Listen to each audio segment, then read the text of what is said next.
welcome to LOA Today. I'm Walt Thiessen. I've been doing this podcast since September of 2012, and boy, are my lips tired. This is your daily dose of happy. We are so happy you decided to join us today. Indeed we are, and I just got off doing a special edition, another Crypto Skeptic episode that'll be published around the same time this is being published. And Corey and I were talking about it before we got going here, and I got to tell you, I mean, it's a tough time for anybody who's invested in that market. But for those of us who are kind of looking from the outside in, saying, okay, this is what we were warning you about, it's just fun to watch. So I don't like to gloat over somebody else's pain.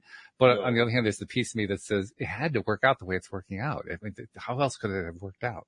Yeah, it's those 4 words, I told you so. You know, they just, well, I try not to use those words because I don't want to rub it into somebody. You know, that's not my goal. Especially the guy that decided to day trade on it, you know, like, last year and made $1 bazillion in 24 hours and thought that was going to continue on, but that's a rarity. Well, I was thinking about day trading, but I wanted to sell it short. Okay. There you go. That might have been a good call. Yeah, right? I kind of wish I had done that one, you know. But, For sure, yeah. Wow. But anyway, Corey Lane Hilton. So first of all, this is our 3rd visit, and it's really good to have you back. We had so much fun the first 2 visits that we just had to have you back for a 3rd one. But I don't know if you saw the promo that I wrote up for this, but we were laughing so much with our last visit that we almost peed our pants. So we had to have you back. Yeah, you know, and I don't, you know, there's no intent to make anyone pee their pants, but at the same time, it naturally flows sometimes, pardon the pun, it tends to work well. And I just actually, you know, it's funny, I wouldn't want to mention this right off the hop. Well, and I've done a lot of podcasts. I mean, I'm not going to deny it. I've been all over this podcast tour since I think January or so. And this one and actually Debbie's as well have both been like, I've met so many great people within your little community of this podcast. And it's really interesting because I had already met some people previous to being on LOA today that you have on. Like as actual hosts. And so it was just very interesting to see Dan and see a few of the others that I knew before, but had no idea that you guys were connected. So, hey, the beauty of the podcast world, right? I mean, you know, well, not just the podcast world, the internet world. I mean, it has the interconnectedness, all the little threads just keep growing and building and increasing in number. And we really do find out how interconnected we are on this planet day by day. Yeah, you know, it's really interesting to me because like, obviously, if anybody wants to know out there, I'm a former male exotic dancer and author. I basically am a writing coach now that helps other authors out to write authentically. And I have a publishing company now that helps out through that whole process. If somebody's writing a memoir in particular, I like to really work with them to really help them out to really just find the best part of themselves to put out the best possible product that they can based off their authenticity. So there's a real great gratification that comes with that territory, right? But at the same time, like, you know, it's interesting to me because this is what I've done, but I've been on podcasts where it's been based on grief, for example. There's a great podcaster out of Australia that does one called The Grief Code. And I met this man, Ian Hawkins, through there. And you know what? It was amazing because I never would have normally jumped into that type of a genre. But I'm so glad that I did because then I actually was able to have him do a session with me just one-on-one for free. He didn't charge me anything for it, but we actually dove really deep into my own personal past to kind of release some stuff that I didn't even realize that I was still grieving over. Right?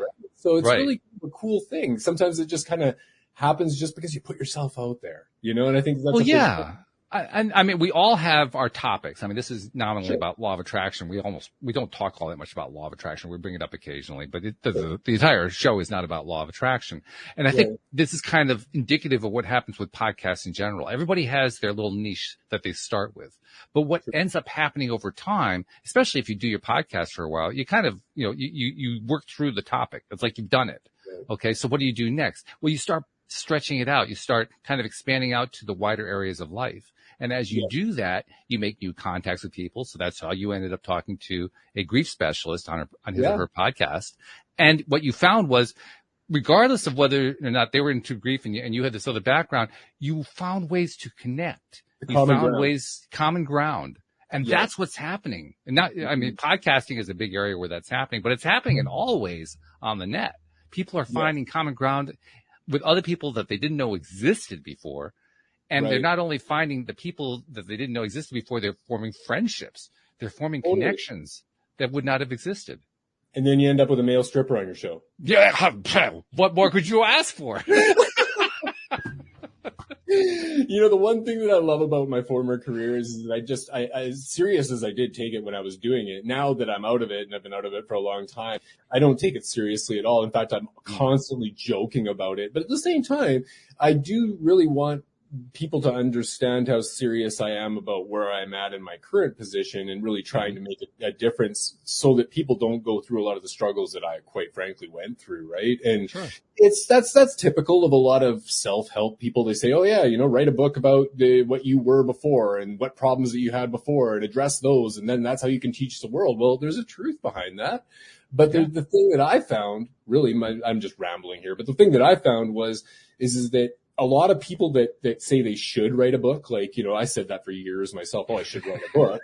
Well, a lot of those people, they actually are dealing with unworthiness because they're actually looking at themselves and they're saying, oh, well, my story has no value. Nobody's going to be interested in what I had to say or what my past is. Why would anybody care about that? And I actually said that about my former career. I think we all have at one time or another. I mean, that's just part of growing up a human being.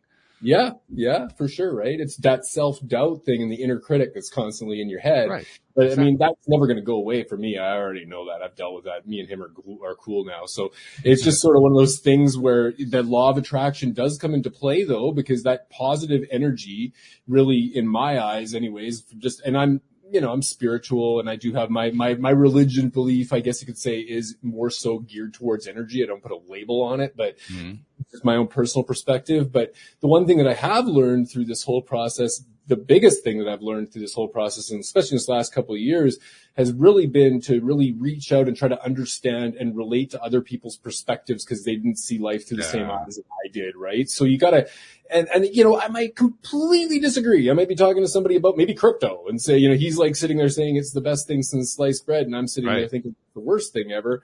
But I want to understand why he thinks that way. Yes. And so, but for people that drive me the craziest are those spin doctors that never get down to it. They just sit there, they keep spinning away from your question, and then you're in the news. They're typical of this. They always let them just spin away.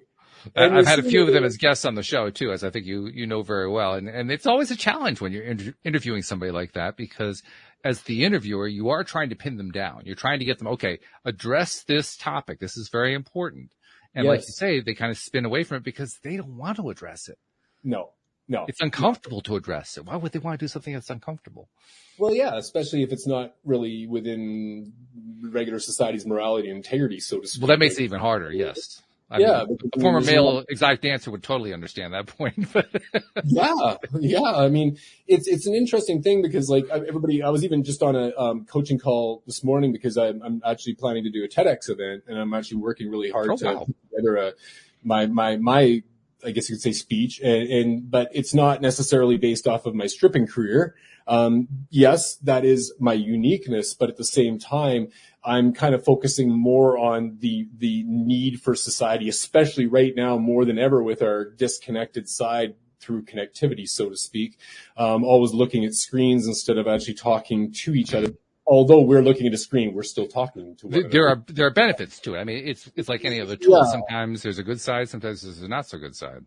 Yeah, but the thing that I've found that I've been able to really help a lot of my authors out with now is just basically that when it comes down to having that personal connection with somebody, each person, whether there be an author or yourself as a podcaster or whatever, you have your own unique set of core values. You have your own unique set of feelings that are associated with those.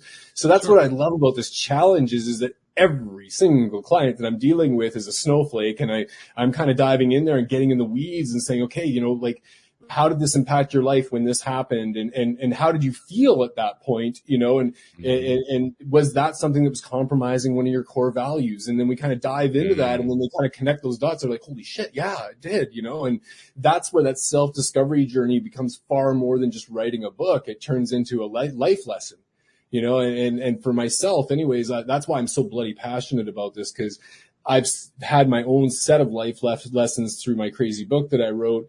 But now I'm actually seeing this crazy side of it where the people in my life that have maybe read the book or saw me living my authentic lifestyle now are seeing me as a role model, and they're doing the same thing. And that's where I'm like, oh my God, this gives me a reason to get out of bed every day now, right? I could do this for the rest of my life if I could make that kind of an impact, because that's, changing a person's life from inside out. It's a funny thing because we humans, I mean, this is something that has been known for generations. Humans are very interested in conflict. That's the basis of what storytelling is. Storytelling is all about the conflict. That's right. We're interested in contrasting situations. Good things happen, bad things happen. We're interested in all that kind of thing.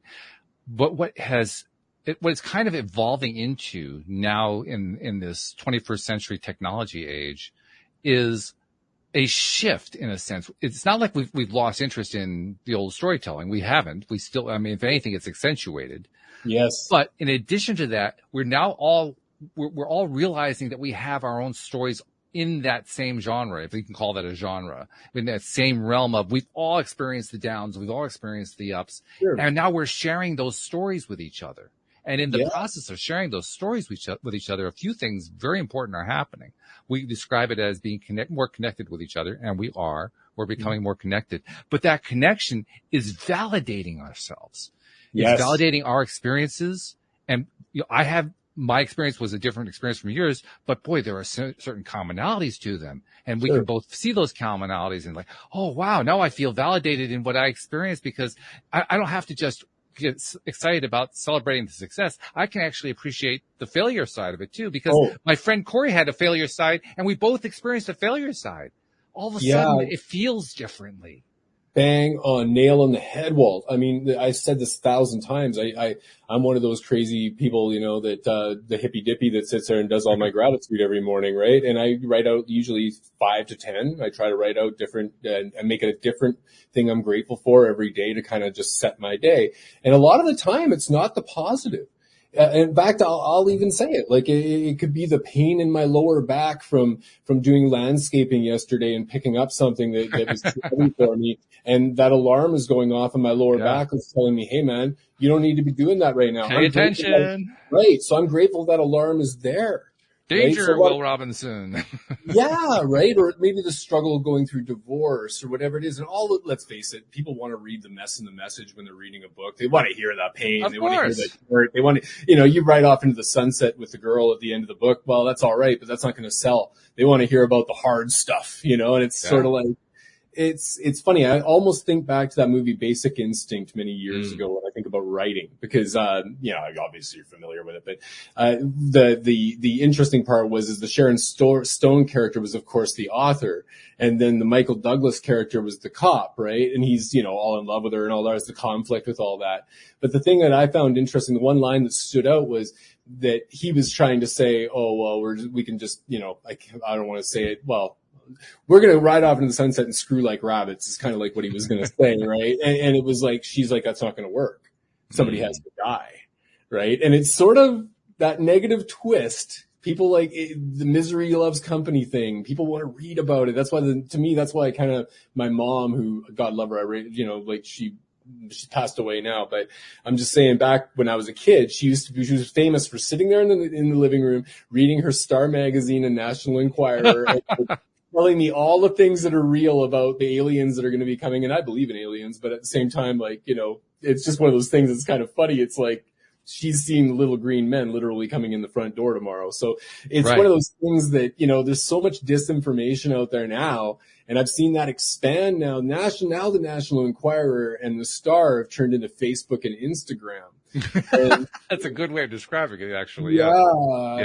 And also a couple of news organizations in particular, which I don't even want to go into. But I'm just saying, it's like that has actually given us this false side of society where it's kind of like I just kind of see it like a lot of the things that a lot of people get away with now or I should say maybe not get away with now because a camera's right in their face. Back when I was being born, that camera wasn't in our face. Right. So I wonder, when you think back to Nixon or you think back to JFK or the scandals that happened in that era, was that just scratching the surface? Like if we had the technology that we have today, what would that story be like? Oh back God, yes. then, Well, right? now you're swinging into my wheelhouse because my background was political history.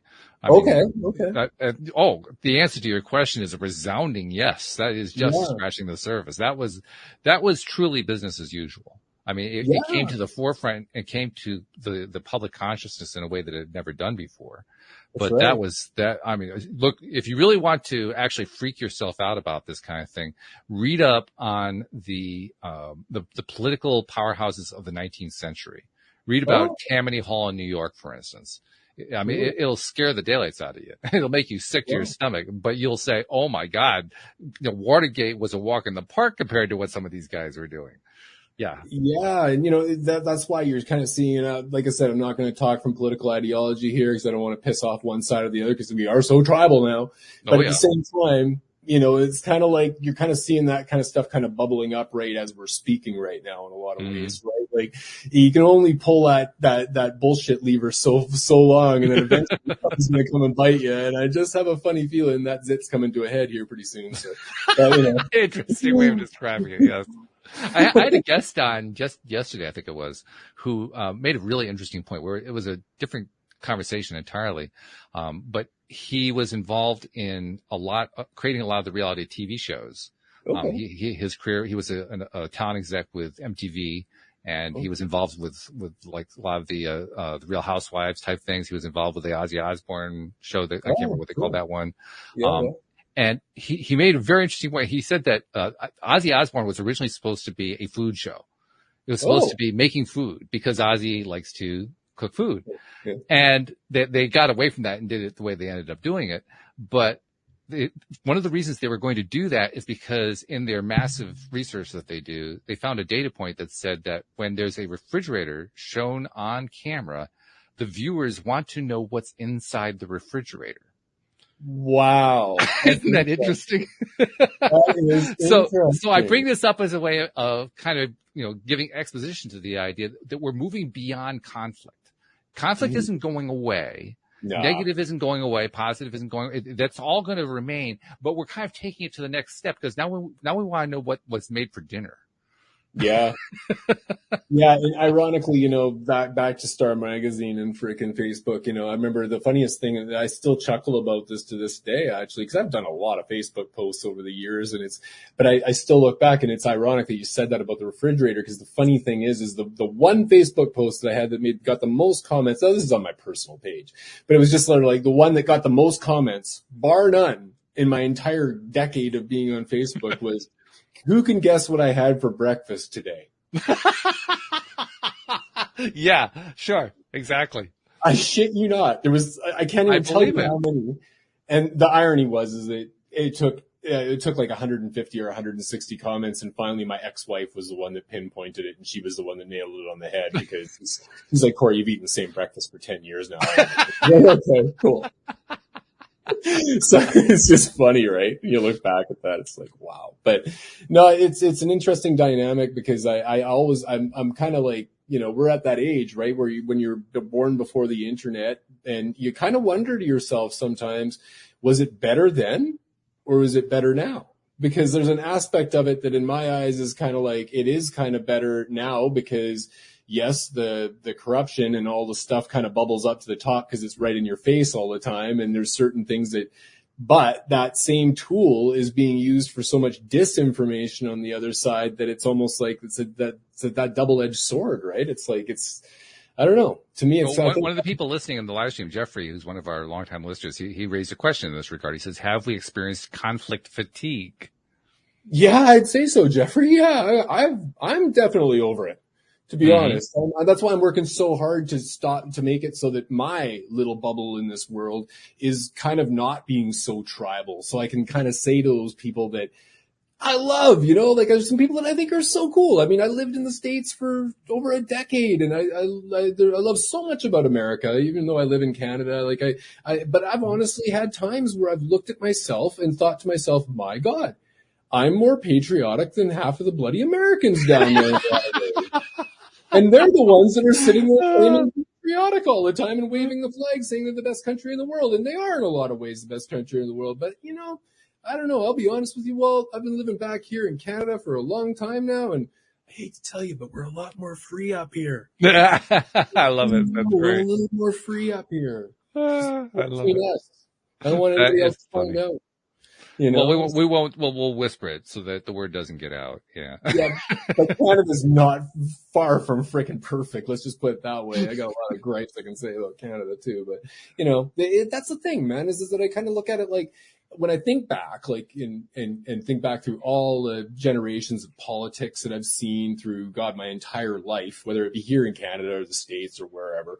Generally, I've never met or even heard of a perfect politician that actually does everything the right way. Everybody's got some gripe about something with some politician out there. And so we're so at that point where this person farts in the wrong direction and it's like banish culture, you know, cancel that person completely because they did that. And it's like, whoa. Like it's okay to be wrong. You know, like you can accept being wrong and you know, and I think to tell you the truth, it takes more of a man to actually accept that they're wrong and say, hey, you know what? I made a mistake, whatever, but you just never see that because it's a sign of weakness. And to me, it's like, no, not at all. Like, there's a phrase though. There's a phrase that's been around for many years, generations. And the phrase is growing a thick skin.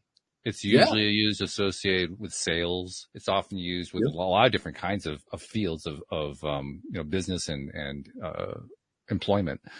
But it also applies outside of the business world. Very often it's involved with, you know, dealing with your own family members, or it could be a very close friend you've been friends with for years, and the friend is kind of moving in the wrong direction compared to you, and he's giving you a lot of grief that he wouldn't normally have given you, and gotta grow a thick skin. Well, that what we're really saying with growing a thick skin is getting to the point where we're not letting what other people think about us get through and affect us negatively. I mean, not that we're ignoring it. It's there. We're aware of it. We're taking note of it. We're just not worried about it. We're just saying, I'm not going to get excited about that thing. And that's a mental process that you learn. It's not something that you're necessarily born with. It's something that you acquire over time. But it's a very beneficial process. I think that's exactly what's going on online in particular, but also with the broader community. I think people are learning to grow thicker skins. And the thing is, when you're growing a thicker skin, during that process, stuff hurts because the skin isn't thick yet, but it's getting there. I'm that guy that stands on the outside and goes onto Facebook and doesn't make any comments. And I just scroll down through the comments just to look at what everybody's saying. And I just shake my head sometimes.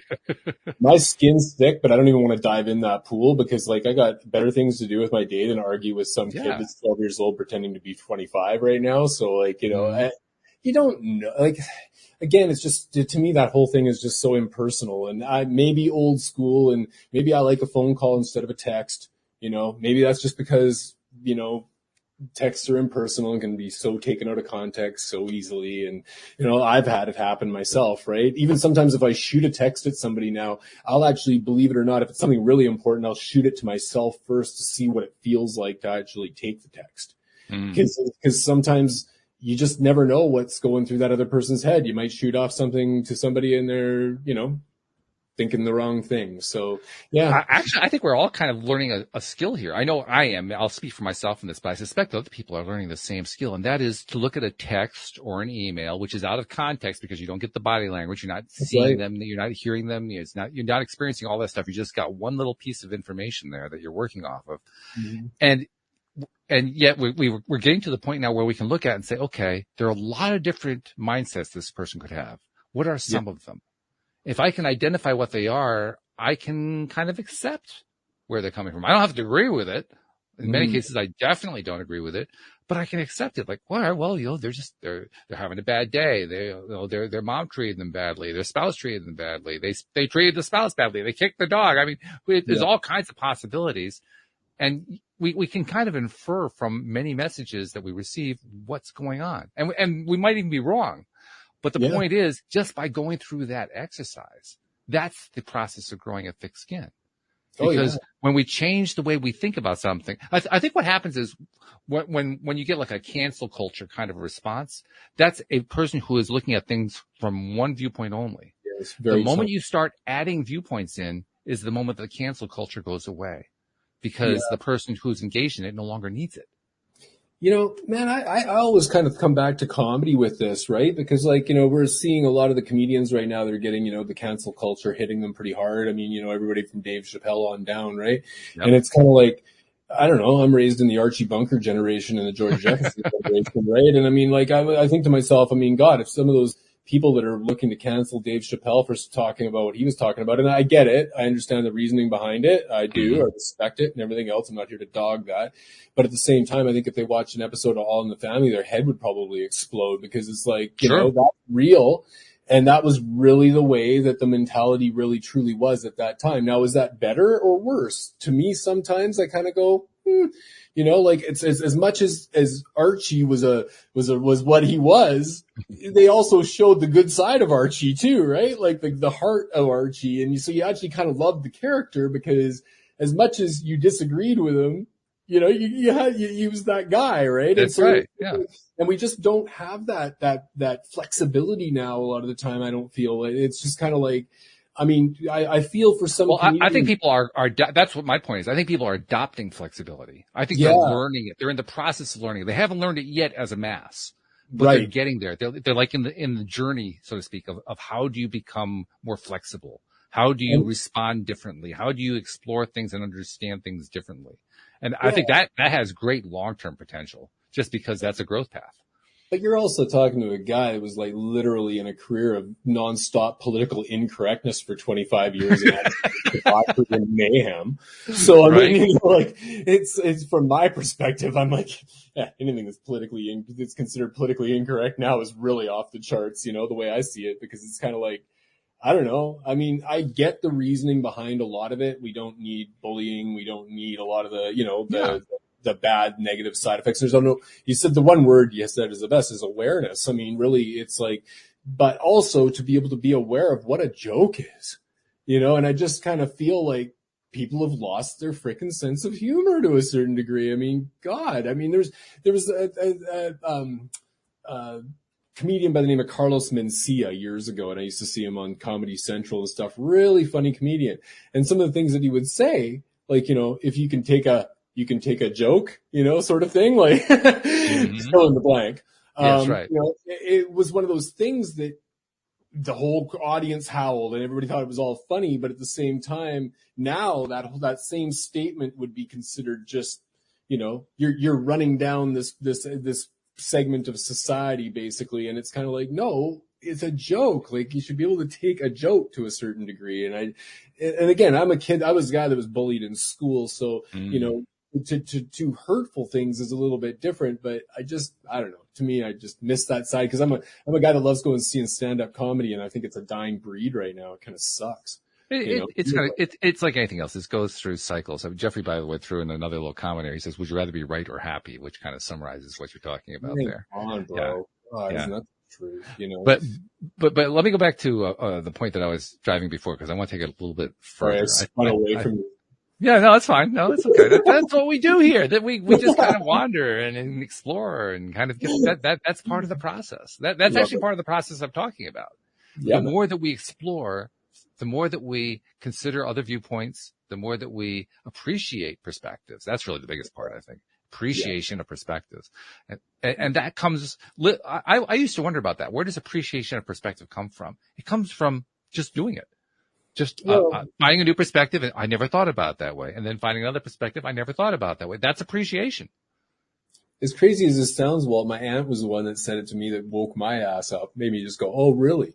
It was funny because I'd just come back from Florida and I just had this mindset. It was kind of tunnel vision at the time to a certain degree. I'd gone through a lot through like going, I was down there for 9/11 and I had my own little story behind that and was part of the relief effort with Hurricane Katrina and just all these things that happened while I was down there in that decade. And I came back with this very tunnel vision and she turned around and she said to me, yeah, but Corey, you got to realize not everybody thinks like you.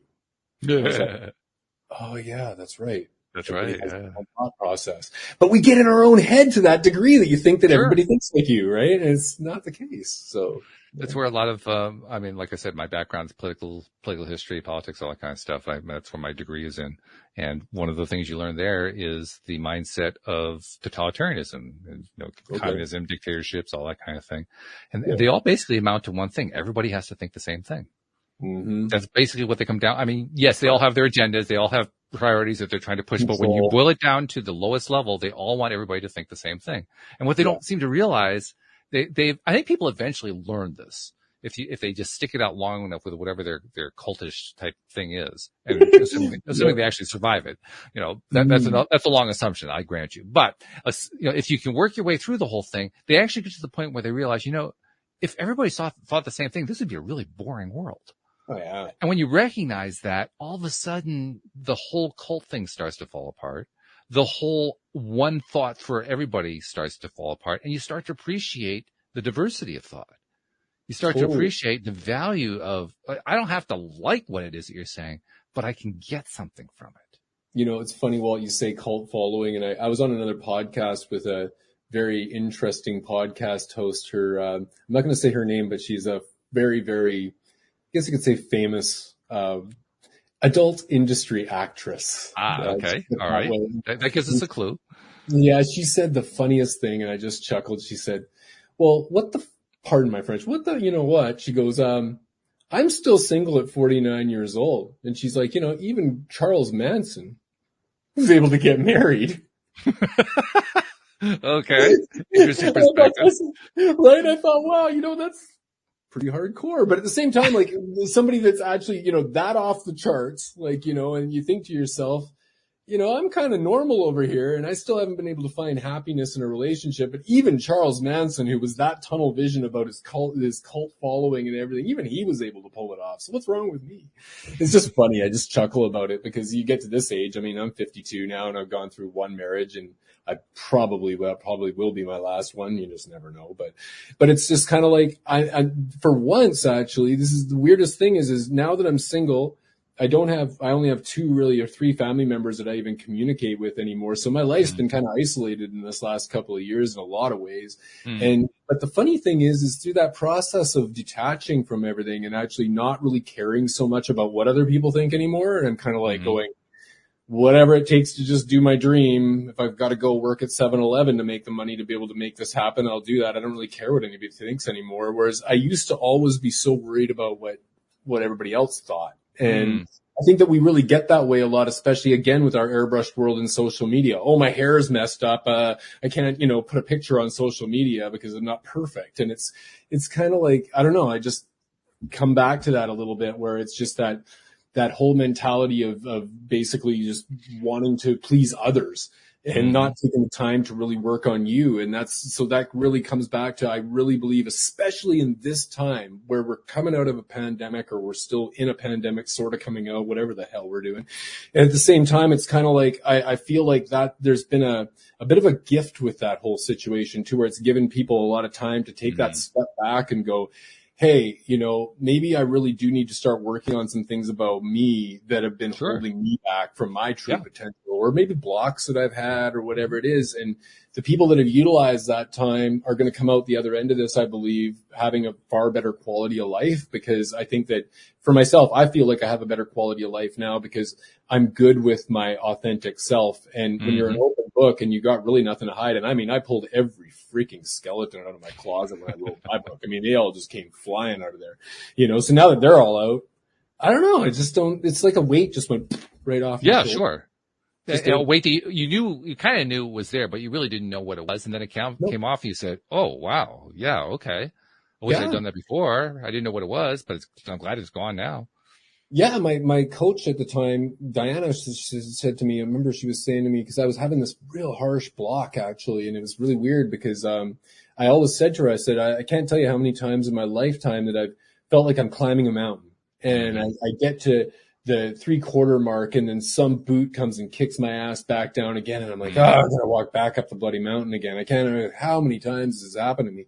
And I said to her, I feel like there's a weird subconscious block in here somewhere. And it's like, I've kept blaming it on family members from my past and always passing this off on something else. And I'm really just trying to figure it out. And she said, she goes, well, what was it that was it somebody that was close to you in your life that might have said something to you that affected you? And I said, yeah. I was like, it was pretty young when my grandmother who raised me turned around and said, you're a follower and you're never going to be a leader.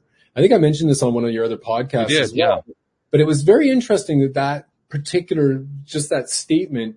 And what she did was she flipped the whole thing right over on me and turned around and said, well, hey, your homework tonight is to actually make, first off, define what a leader is. And I told her what my definition was. And then when she turned around and said, well, now give me a time when your grandparents who raised you were leaders in your life. And when she actually did that and actually showed me that my grandmother, she was an amazing mother. She did everything in all the mom role, but she really wasn't a leader. And so when she defined that to me and threw that back in my face, it was amazing because I realized it wasn't about me. Right. And when I realized that was where the block went, gone. Yeah, and that's very cool. Weird, so it's connecting those dots. And so that's why I love so much doing this for other people now as well, because those are those dots that you don't even know are there. Right. Yeah. And so it's cool to see that process happen. So at the end of the day, when somebody writes with me, they're not just getting a great book, but they're actually getting something that changes their whole perspective as far as the way they look at their failures or maybe their mistakes in their past, or maybe even their things that they've done really well with. It gives you a different perspective, right? And so by connecting those dots, that's where I became that role model that it's just changed everything, right? And I never dreamed I would be doing this. What you're actually describing, from my perspective anyway, is the growth process. I mean, that's really what your story just illustrated beautifully. And it did it in a real feel environment, because everybody can identify with, a grandmother or a parent figure or somebody who played a major influence in their lives. And they found out later on that part of that influence really wasn't appropriate for them, or they had to switch it around or flip it or something like that. Everybody can kind of identify with that on one level or another. I see that growth pattern happening so often. Now, probably part of that is because I do a podcast where I interview all these people who have been on these life journeys and have experienced all these crazy things happening. And they were they were close to suicide, or they lost everything or whatever, and then they turned it around. They had a big, so you interview enough people like that, you're going to see a lot of growth going on. But I'm also seeing it in the wider society. I'm seeing it. You mentioned the Facebook groups, right? You can look at the Facebook groups. You can look at the commentary, and you kind of shake your head. I do the same thing. I shake my head looking at some of the stuff that people write. But even in the head shaking, I can also look at some of those same commentary and realize I can see where that person did some growth there. I can see where this person did some growth there. This person's doing some growth right now. This person's approaching the growth. They haven't got there yet, but you can see they're like 2 steps away from it. I'm seeing it all over the place now. So again, I think perspective really is a big piece of it. What are you looking at? If I'm going to be looking at all the different ways that people are disconnected or polarized from each other, whatever, I'll find those. But I think you can also find the other side. There's a lot of growing going on right now, huge amounts of growing. And again, that's the internet showing us this in a way that we never would have seen before. I truly believe that we all agree more than we disagree. I still believe that. I still believe in the power of positivity. I think that even the people that are right radicals on the one side or the other of situations, if we can just, some people are just lost causes. I'm not going to lie. Like, there's some people that are just not there, but there's the majority, and I would say that the vast majority of people, if we have a deeper understanding of what they see their life through, like I said, I may be completely on the other side of the political or religious spectrum from somebody, but, I have done this where I've reached out to a friend of mine that I, was from the southern U.S. that had a little bit of a different mentality than me, but I had to try to understand why he felt the way that he did, because we had so many conversations that we agreed on so many things. And I just sat there and said, well, what does it really come down to, Ryan? Like, I'm not even here to argue. I don't want to argue. That's not what I'm here to do. I'm just trying to understand. Can you just please let me know? And when he did, it really did drill down to the money and putting food on his plate was the end of the day. Like, it was, it often does. And so I just said, okay, You know, like it might not be, I may completely disagree with the way that you think about it, but I do understand why you feel that way. Sure. Now we can move on and be cool. But Yeah. now it just feels like there's just so many, like every time you're on, especially on bloody social media, it's just like you throw one comment out and then somebody's just jabbing back at you and they don't really understand what the message you're trying to convey. So I don't know. Again, that's what I love about this industry now in particular, because I don't know. I felt that I didn't want to end up going to my grave being the guy that has on his gravestone he was a 25-year male exotic dancer. Like I really wanted to actually give more than that from my opinion and my message. And there's a lot that was in my message in my book that entertains, and everybody that's read it so far, from what I understand, has liked it. So but it's just getting it out there, right? And that's the thing, right? So I'm now going on a book tour. It starts this weekend. So I'm traveling. Really? Yeah. I'm actually, doing my town here, Kelowna, here in British Columbia. And then, on the Sunday, I'm going to Penticton, which is about an hour away. And then each weekend throughout the summer, I'm just basically going down to the coast and Vancouver and hitting all the, like our Barnes and Noble is basically Chapters Indigo. So that's where I'm booked for all of them. So yeah, I'm just out there doing it, because the bottom line is that you can sit there and play like Jimi Hendrix in your freaking basement all day long, but unless you get that out there to the world, nobody even knows who the hell you are. So to me, I'm just in my own way. Maybe it's a little bit old school, but I'm just getting out there and doing some book signings. This actually points towards something that was part of a conversation I had with an employee of the gardening business I run for Louise, who we just let go because he really wasn't doing the job. And I was asking myself why this guy was having so much trouble. And I finally concluded what I kind of had assumed all along, but I realized that my conclusion really was valid. He just didn't love the work. He didn't love it at all. He really disliked it. And I knew what he wanted to do. He was a college student. He was basically doing this as a summer job. And I had asked him during the interview, what are you pursuing your college career? And he wants to be in marketing. And so I knew that much about him. So on the day when I'm taking the tools back and firing the guy, I said to him, do you mind if I ask you a question? He says, yeah, all right. And he's kind of, he's pretty sullen and all that, but he's wanting to hear what the question is. So I said, why do you love marketing? Why do you love the idea of doing a career in marketing? And he brightened up and he said, well, it's because I like the idea of being creative. Yes. And I said, okay, I can understand that. So what have you done toward getting into the creative field, of getting into the marketing field? Have you tried to pursue that? Well, I was planning to do an internship next year. I said, do it this year. Yeah. What are you waiting for? Jump. And then I said to him, don't pursue the money, pursue the love. Yeah. That's the truth. I spent so many years pursuing the money. It was the biggest mistake I ever made in my life.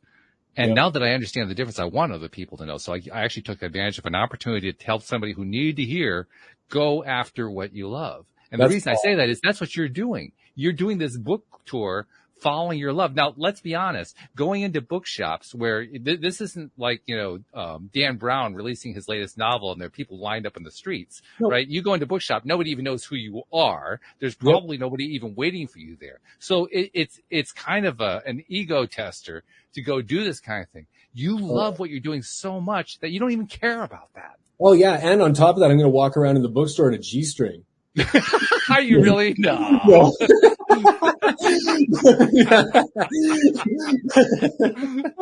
That would get some clients now.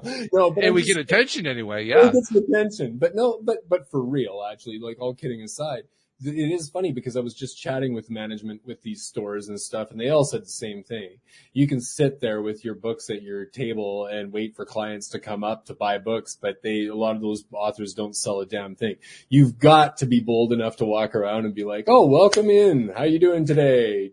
What are you looking for? Memoir? I have a great memoir." Throw it right at them, because like it's a best-selling book for a reason. You can write the best book on the planet, but at the same time, it has to sell, and you got to get it out there. And even if it's incremental, and I'm doing that, I'm obviously out promoting my coaching program at the same time, because there's only so much money in books, but at the same time, it's like, it's all for the same purpose, Walt. And I'm going to say this, like, look, I mean, I'm not where I need to be financially yet. I'm not going to lie. Like, I go through my struggles just as much as many of us do. We're going through inflation out the yin yang right now. Gas and everything else is going crazy. Like, it's tough out there. But at the same time, like, this is where I bring in my morality and my integrity. I have vast sales experience. I was a former financial advisor. I've handled portfolios. I've done all this stuff in the sales realm. And I have I'm talking consulting for phone companies and all this. My resume is a mile freaking long from my sales. But the thing is, I could go today and apply for the major corporation and get into a role, and I could take that job and probably be making enough to very, very comfortably live. On top of that, probably have all my medical and my dental benefits and all the things that I want. All the perks. Probably go get it right now, right? But I continue the struggle. Why do I continue the struggle? Because I am actually going out and working a job right now. I've been doing it for the last few weeks. It's killing my body. But I'm doing it for more than one reason, actually. I want to learn it a little bit from my own place. But I've been out landscaping, with a friend. Okay. And I know it's not pretty. It's not a career, but it's this is the company I run for my wife. It's a gardening business. So we're kind of in the same realm there. Right. But the thing is, I have the flexibility to go and do my book tour. I can take off whenever I want, any day. Like today, I had a podcast with you. I took it off because I just was like, do it, right? Thank you for that, by the way. Well, but I mean, what I'm saying is but I woke up this morning with my back literally bent over, I was feeling like I was going to be crippled. Okay. So that was what I'm saying. I'm putting myself through a lot of pain. I could go and not have that back pain, but I'm taking the pain because my mission for my business is just that important that I'm not going to go and commit to somebody else and give them the false hope that I'm going to be a salesperson for them for the next 5 years. And I'm going to build a career with their company and tell them everything that they need to know to get a paycheck for the next few months and then screw them over. That's just not the type of person I am. I'm not going to do that to another person out there. I don't want to do that to a company. So I'm going to take the backbreaking labor and I'll continue to do it until these coaching clients that I have on board come to fruition next month. And if it takes me going out there every friggin' day and doing it, I will still do that because it keeps me, I guess you could say I feel like I'm intact with my core values when I'm doing that, right? And it makes me feel good about what I'm doing. And it's a struggle, man. It's going to, and I don't know what the end destination is. I could end up going out there and not selling a bloody book or having anybody freaking come to me for coaching, but I don't know until I try. Right. So you gotta get yourself out there. And this is just my one step in that direction. And so whatever it takes, I don't care, start eating craft dinner every day if I've got to, but I don't. Well, plus you're using a word without actually saying the word that is an old fashioned word. It almost doesn't even get used today, but the word is integrity. You're acting on what is integral to you as a person. That's where the word integrity comes from. What is integral to you? And what's integral to you is you have certain ways that you're willing to work with and behave with others and others you are not willing to, and you stick to that. That's the integrity part of it. Boundary. Yeah. No, and I'll tell you this, Walt. We've got about 10 minutes left, but I don't want to sit here and just sit there sound like I'm promoting all day long. But it's okay. We do a lot of that here. It's fun.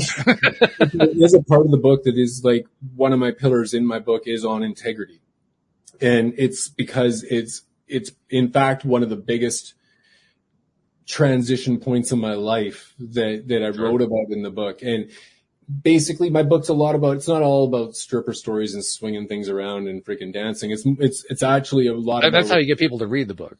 Yeah, that's right. But it's actually more really about relationships. And for myself, I had such a heavy disconnect emotionally. The relationships were really, really hard. But I did have a really deep connection with this one girl that she was when I was in my early 20s, and we connected as I was a dancer, and she saw me as a dancer, and she was beautiful, and I went, "Ooh, she's like a perfect girl," and all the stuff that came with the territory, right?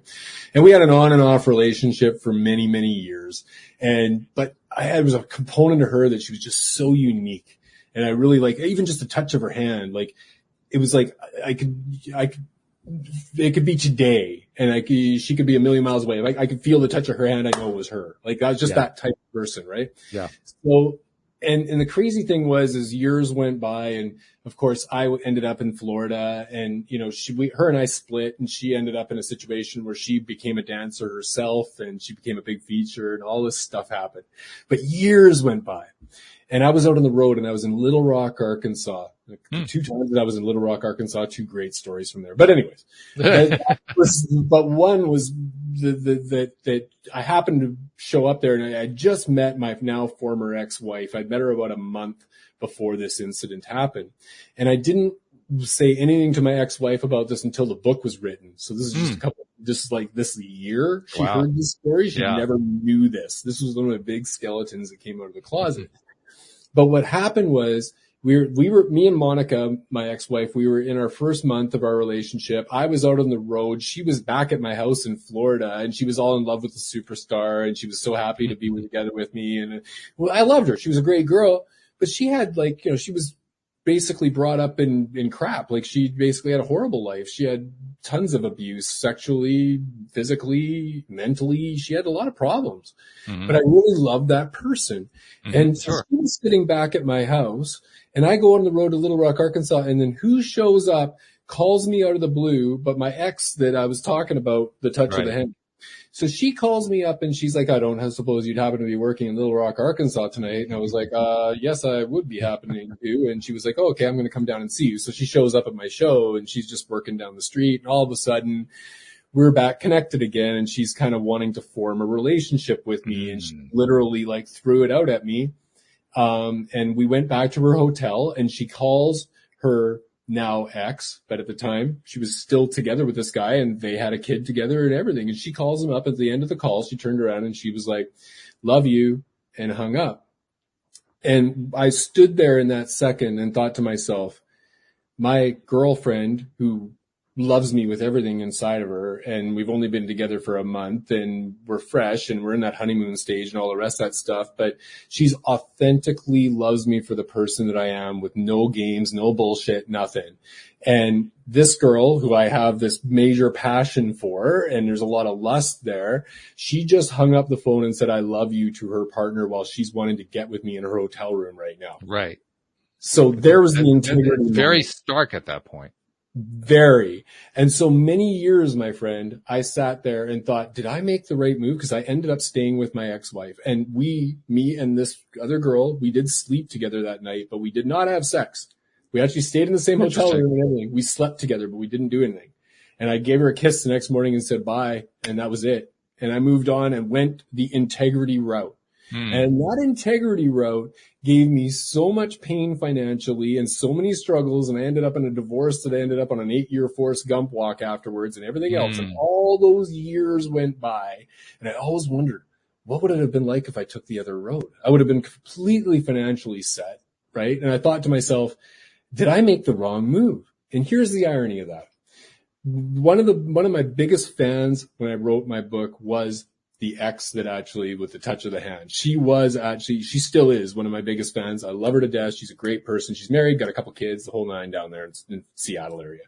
My point behind it is that when she read the book, she actually said to me, I want to let you know something. And I was like, what's that? She said, you made the right decision when it came to that butterfly moment. And I said, really? And she goes, yeah. She goes, although you might have thought that it was going to be a better road, I was really messed up at that time, and we probably wouldn't have ended up making it.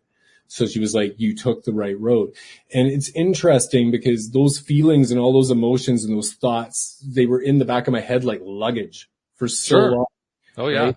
But now that that's cleared, it's like, it's just weird how it just another layer dropped right off, right? And that's why I called my book Take It Off, because it really actually is all about taking those layers off, whether it's taking them off to really find your true self based off your core values and really addressing those things that you might not have addressed before, or just trying to kind of going back into time and going, hey, this happened and I still feel pain about it. Because I have had, honestly, Walt, I've had situations where I've been doing the most mundane shit, sitting outside shoveling snow in December at my place here, and I'm doing something that I'm not thinking, or, in the shower or whatever, just something you're just kind of in that zone. And then I think about some time when I got bullied when I was in my teens, and I get that gut feeling, and it's just like that overwhelming negative energy, and it's hitting and I'm hitting on that arc of intense energy, and the gut's killing me, and I'm going literally back in time and bringing these negative memories back into my head. So and now that awareness that I have, I'm like, oh, why are you doing this to yourself? that was like 20 years ago. Like, why are you even thinking about these thoughts right now? Or why are you being triggered like this? And usually I can go into something that I have in the present day, in the now, and determine that there is something else that's happening right now that's making me think of these unworthy thoughts. It's making me think that I'm undeserving maybe of success because I was told that I was shit by some guy when I was young and he pounded the hell out of me in high school or something. So I still kind of believe that because it's so embedded, right? And so it's just that awareness now. It's like, it's always going to be there. Like, I can't change it. You can't erase the memory. But at the same time, when you're aware of why it's popping up, then you can kind of make that shift and take that reset and I take that step back and go walk in nature for a little while and figure it out. Right. So, well, you also got a great gift out of that too. That story, you had an experience that most people don't get. No. You got to see what the other path was going to be like. I mean, you didn't actually see the whole path, but you found out what the result was. And it wasn't what your imagination said it was. It was actually, you made the right choice and you didn't realize it at the time. We don't often get that kind of feedback, but you got it. That's something really worth celebrating. That's really something. Oh, shit, that's the beauty of writing a memoir, man. Like, you know, as much as I wanted to hide under the covers when that thing got released, I was sitting there just going, oh my God, the world now knows everything. But man, you know, when you get that response and it's just, to me, but then again, on the other side of it, if you don't get the response from the people that are really close to you that you want the support from, family members or whatever it is, you got to be able to discipline your disappointment too and realize that maybe they just, you know, they have their own reasonings for not supporting you, right? You can't, because though they normalize you or whatever it might be, right? So now when I see the perfect stranger out there and I'm telling them what I do, they're like, oh, tell me more. Talk to my family about it. They're just like, whatever, Corey, go get a job. Well, I think what we're really talking about here is learning the process of growth itself. We've been talking about growth, but now we're in learning the process of growth. And when you learn the process of growth, well, this is one of the best things I learned from David Strickle, who is he's like Esther Hicks. Esther Hicks channels Abraham. He channels the stream of David. And I actually learned this from the stream of David, from the Abraham side, so to speak. But their basic teaching in this particular instance was try to look at things from source perspective. Don't look at things from the human perspective. Take a step way back and kind of look at it from the way source energy would look at it and try to understand it from that viewpoint. And it's a very powerful exercise, because what ends up happening when you do that exercise is you realize how these problems, these situations, these old tapes that play in our heads, these things that traumatized us, when you take a step far enough back, you realize they aren't all that big. No. They felt big. They seemed big. They appeared big, but they really weren't all that big. It's like the difference between being in a car accident and seeing a car accident from a mile away. Like, oh, 2 cars hit. Whereas, oh my God, it's 2 entirely different experiences. Bang on. Like, and I know I talked about this before, but I won't go into it forever. But I'm just saying, like, when I went to the Philippines a couple of years ago and I jumped into Kawasan Falls, 15-meter jump into a waterfall, I would never have done that 10 years ago. No way. Like, I would have just been like, forget about it. But again, it came down to that clarity and what you're talking about of the little things that you make so much bigger. And I've said this about my experience on the Ferris wheel as a kid and getting thrown on there by my aunt and my uncle and, you know, them taking me to the fair and leaving me stranded at the top of this thing, crying my freaking eyes out and losing it and being so scared of heights. And then realizing 20 years later, I wasn't at the fair at all. She was just plugged a quarter in at the mall and I was like 7 feet tall. Right? Like, I'm just saying, like, it's so much bigger than what it is because I'm just a little person at that time, right? But when you're older and then you go back to your elementary school and you see those little desks and you see those little hallways and all that stuff, you realize that the perspective that you had from that age was so overblown on so many things. And I always kind of come to that because it's really, it did make a difference for me because like when I think now like about, you know, what where I'm my fears right now, like what I'm maybe scared of as far as, you know, the inner critic saying maybe you're over your head or whatever it is, and all those things that keeps hitting you all the time. I got to realize that I have growth to do still, and I got to go and jump. I got to expand it. I got to get out of that comfort zone because that fear is not serving me in any way. And all those memories, whether it be bullying or all that shit, is not serving me in any way. And it's my obligation, not only to myself, but the people that are around me, to make sure that I become the best version of myself and I'm not projecting off negative energy unto them. Because that's what I've done before in my past as well. Like just having a shitty sales week or something and slamming my desk with my headset, freaking out, blaming everybody else for my problems but me. So I don't know. Anyway, I can go on for days on this subject. Jeez. Well, I'll tell you what. I mean, in the last show, it was all about the laughs because, first of all, you were telling us all these really wild stories and somewhat rushy stories too. First time, it was getting to know who you were and all that. This time, we're getting to know more about your practice and what you're doing with your clientele and what you're doing with yourself. And so this has been just like another different but wonderful experience. Wow. So dude, thank you for joining us. Every time we've done this, I'm like, as soon as we get done, I'm like over to your calendar and I'm like, can we do it again? I'm serious.